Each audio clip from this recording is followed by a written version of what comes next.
Kelompok Kerja Guru Pendidikan Agama Islam Kota Batu.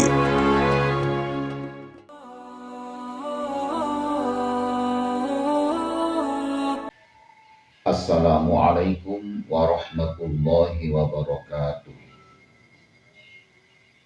Bismillah walhamdulillah wassalatu wassalamu ala rasulillah amma ba'du. Mustami'in mustami'at rahimakumullah. Bersyukur kehadiran Allah subhanahu wa ta'ala bahwa sampai saat ini kita masih diberikan karunia berupa umur yang panjang, sehat walafiat, terlebih kita masih diberikan sebuah kesempatan untuk berada di bulan Ramadan tahun 1446 Hijriah, dan terlebih lagi kita masih diberikan kesempatan untuk bisa memasuki 10 terakhir bulan Ramadan tahun 1446 Hijriah ini, di mana di 10 hari yang terakhir bulan Ramadan ini Allah memberikan beberapa kemuliaan, di antaranya adalah malam kemuliaan yang sering kita sebut dengan Lailatul Qadar. Mustami'in mustami'at rahimakumullah. Anugerah terbesar diberikan kepada umat Muhammad dalam 1 tahun sekali adalah datangnya bulan Ramadan. Dan di bulan Ramadan ini, khususnya di 10 hari terakhir, Allah memberikan satu malam yang disebut dengan malam kemuliaan yang bernilai lebih dari 1000 bulan, yang setara dengan 1000 bulan. Hal ini yang tidak pernah diberikan kepada umat lain selain umatnya Nabi Muhammad SAW.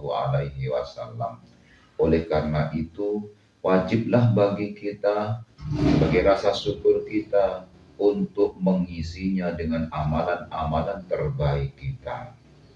Nah, salah satu amalan terbaik dalam mengisi hari-hari akhir di bulan Ramadan atau 10 terakhir di bulan Ramadan ini tentunya adalah dengan kajian-kajian ilmu atau menghadiri majelis-majelis ilmu, di mana kehadiran kita dalam majelis ilmu itu dikatakan oleh baginda Nabi Muhammad SAW adalah lebih baik daripada melaksanakan sholat sunnah 1000 rakaat.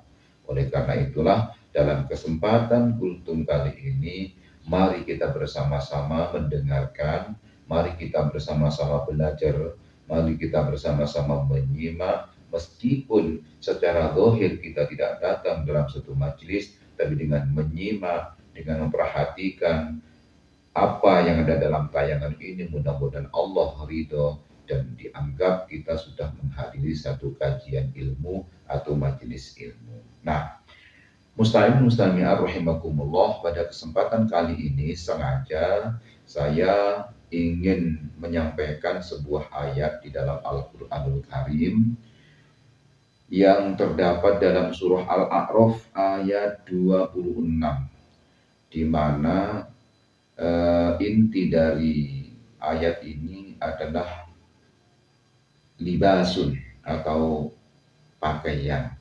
Kata libasun di dalam Al-Quran ada dua. Yang pertama, libasun berarti mencampur adukkan. Yang kedua, libasun yang berarti pakaian. Nah, fokus kita pada kali ini, khususnya ayat 26 ini, adalah membahas libasun yang berarti pakaian. Ayatnya adalah sebagai berikut. A'udzu billahi minasyaitonir rajim. Bismillahirrahmanirrahim. Ya bani Adam qad anzalna 'alaikum libasan yuwari sawatikum wa risha wa libasut taqwa dzalika khair. Dzalika min ayatillahi la'allahum yadhakkarun. yang jika diartikan per kata atau lafaz sebagai berikut. Ya Bani Adam, wahai anak Adam.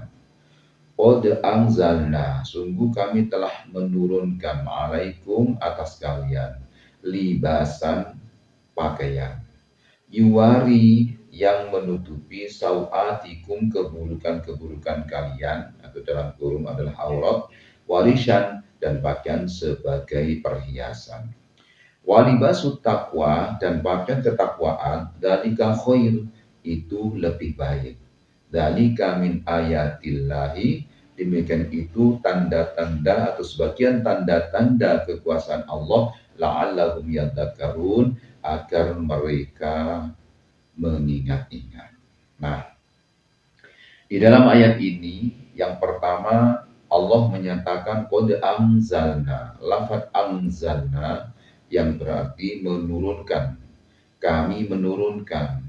Yang namanya menurunkan berarti dari langit diturunkan ke bumi. Alaikum, atas kalian, anzalna.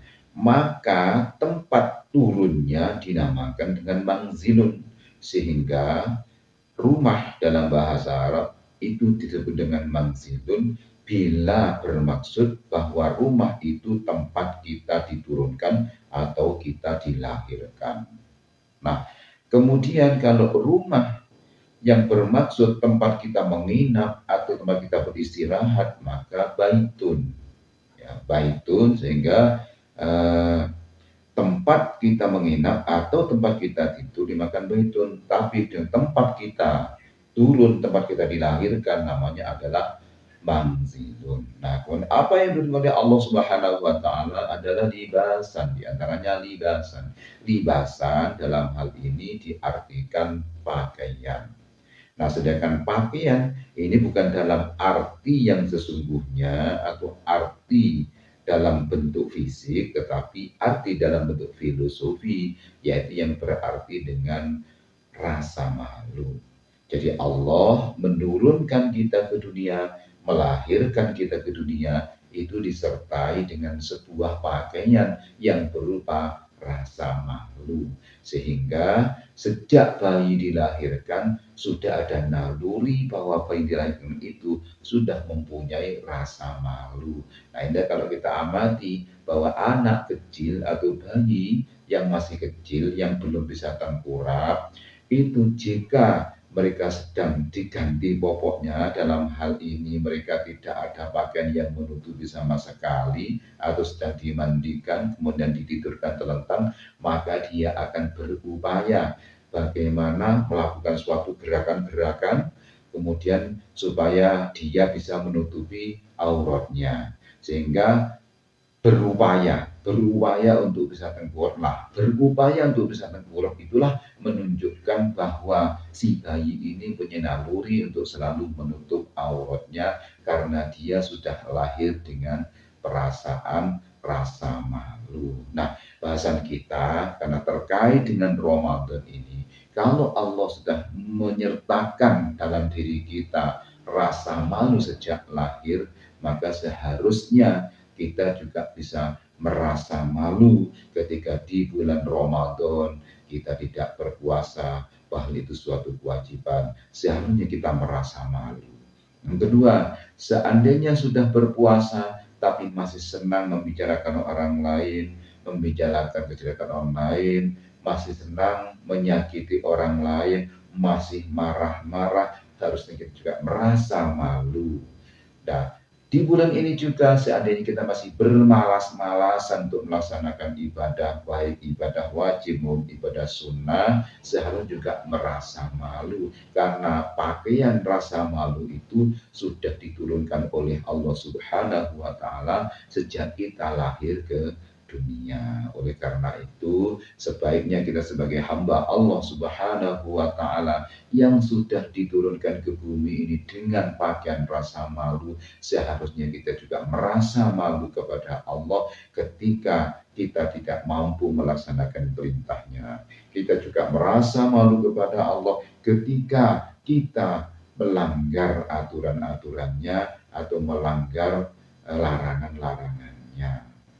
Malu kepada Allah tidak sama dengan malu kepada selain Allah. Kalau hanya malu kepada selain Allah, mungkin terhalang oleh tempat, terhalang oleh waktu. Akan tetapi kalau malunya kepada Allah tidak terhalang oleh tempat, tidak terhalang oleh waktu atau masa, sehingga kapanpun, dimanapun, karena kita merasa malu kepada Allah, maka kita akan melakukan satu perbuatan dalam bentuk perintah karena malu kepada Allah, dan kita akan meninggalkan satu bentuk larangan Allah Subhanahu wa Ta'ala, bukan karena siapa-siapa, tetapi karena malu kepada Allah Subhanahu wa Ta'ala. Nah, demikianlah untuk kultum pada kali ini. Mudah-mudahan sedikit yang sampaikan ini bisa membawa pencerahan untuk kita semuanya, sehingga kita masih tetap memelihara, kita masih tetap mempraktekkan bahwa kita lahir ke dunia ini sudah diberikan bekal oleh Allah Subhanahu wa Ta'ala. Bekal apa? Yaitu bekal pakaian yang berupa rasa malu. Nah, semua yang saya sampaikan ini kami kutip dari kajian Tentram Bersama Al-Quran dari LPIK Nasional. Terima kasih, mohon maaf atas segala kekurangan. Wabillahi taufiq wal hidayah. Wassalamualaikum warahmatullahi wabarakatuh.